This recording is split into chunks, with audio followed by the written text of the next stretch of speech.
राजधानी जयपुर में इस वक्त हम मौजूद हैं और इस समय एमआई रोड पर आप व्यस्ततम जो तमाम यातायात है वो देख रहे होंगे। ये जयपुर का सबसे व्यस्ततम सड़क कही जाती है। एक साइन बोर्ड आप देख रहे होंगे जिसमें लिखाई दे रहा है एमआई रोड। ये रास्ता दरअसल जयपुर के जो चार दीवारी है, परकोटा जो शहर कहलाते हैं, श्री गोविंद देव जी मंदिर जो कि जयपुर के इष्ट देव हैं, जयपुर के राजा भी कहे जाते हैं, उस तरफ ये सड़क जाती है।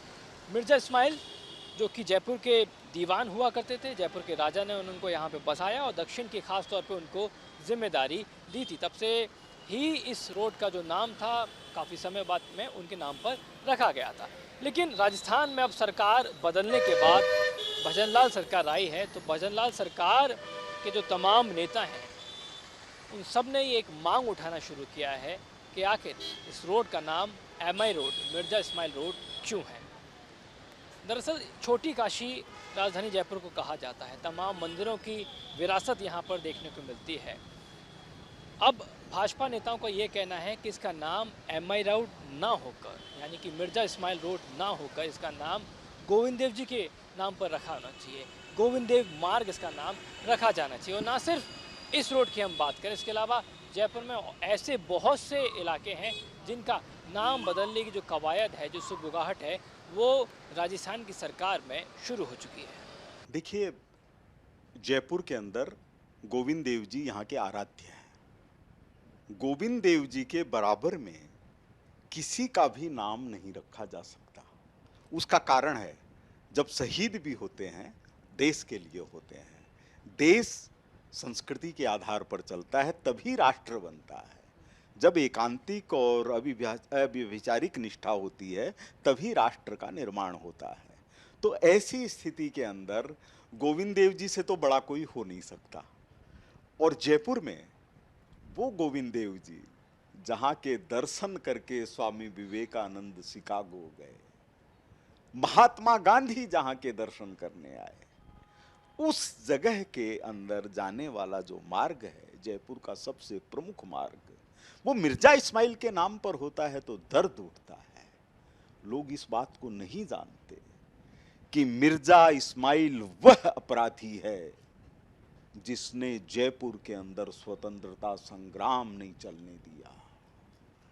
केवल कुछ महाराजा ऐसे थे जिनके यहां स्वतंत्रता संग्राम नहीं चला, उसमें एक जयपुर शामिल था। और इसके पीछे जो व्यक्ति जिम्मेदार था वो सिर्फ मिर्जा इस्माइल था।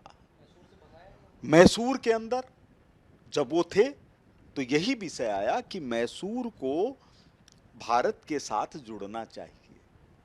उन्होंने कहा कि ये कोई विषय है क्या, इसका तो बाद में फैसला हो जाएगा। जनता ने नहीं स्वीकार किया, उनको वहां से हटना पड़ा।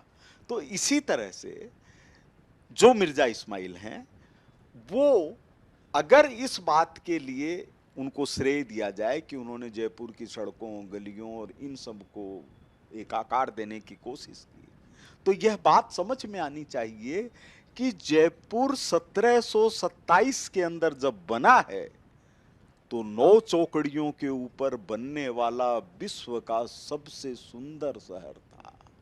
जब मिर्जा इस्माइल जयपुर में नहीं आए थे, तब भारत के बहुत बड़े विद्वान मधुसूदन जी ओझा, जिनका नाम आज भी संपूर्णानंद संस्कृत विश्वविद्यालय तक में लिया जाता है, उन्होंने कहा था कि जयपुर पेरिस के समान है। तो इस तरह की आस्था वाले शहर, इस तरह के विकसित शहर, और नाम मिर्जा इस्माइल। स्वतंत्रता संग्राम के अंदर लोगों को भाग नहीं लेने देना, लोगों की गिरफ्तारियां करवाना, ये इतना बड़ा दुस्साहसिक उनका कदम है। उनको सम्मान, ये तो जयहिंदों और मीर जाफरों का सम्मान होगा।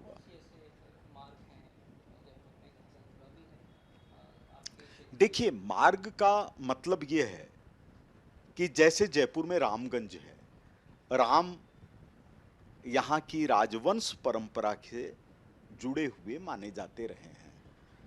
भगवान राम सभी सम्मान करते हैं, लेकिन आज रामगंज अतिक्रमण का गढ़ बन गया, जबकि होना चाहिए कि राम का नाम लेते ही राम राज्य की कल्पना है।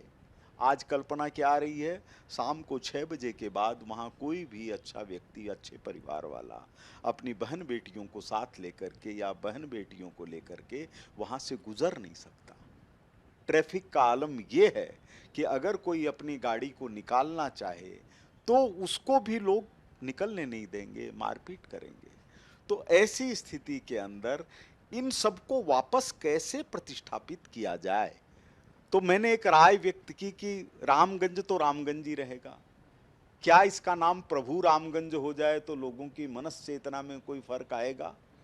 तो ये प्रयास करने की जरूरत है। अभी इस विषय के अंदर कोई चर्चा नहीं हुई है, अभी कोई चर्चा नहीं हुई है, लेकिन हम लोग जिस विचारधारा से जुड़े हुए हैं वो सब राष्ट्रीय विचारधारा से जुड़े हुए हैं। हमारे लिए राष्ट्र प्रथम है। माननीय मोदी जी हमेशा कहते हैं राष्ट्र प्रथम है। उत्तर प्रदेश में सरकार बदलने के बाद में वहाँ के जो अलग अलग मार्ग थे उनके नाम बदले गए। किसी का नाम भगवान के नाम पे रखा गया तो किसी का नाम जो महापुरुष होते हैं उनके नाम पर रखा गया। राजधानी जयपुर में इस वक्त हम रामगंज इलाके में मौजूद हैं।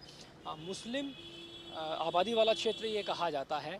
आप देखेंगे कि फ़िलहाल यहाँ पे जो काम काज चल रहा है, एक जगह आपको रामगंज लिखा हुआ दिखाई देगा। इस समय आपको ये रामगंज देखने को मिलेगा, पुलिस थाना रामगंज, जो कि बताता है कि ये रामगंज इस इलाके की पहचान है, इस इलाके का नाम है।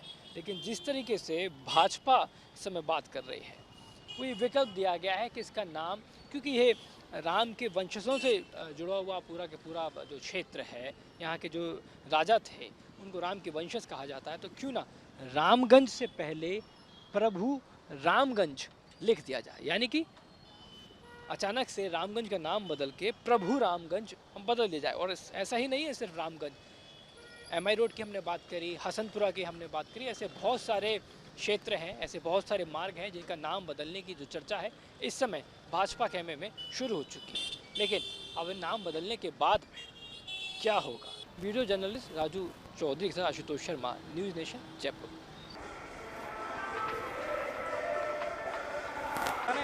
एक तो उस फीमेल की लगानी है और जो व्हाट्सएप पर खबरों के ताजा अपडेट के लिए न्यूज़ नेशन के इस क्यूआर कोड को स्कैन करें।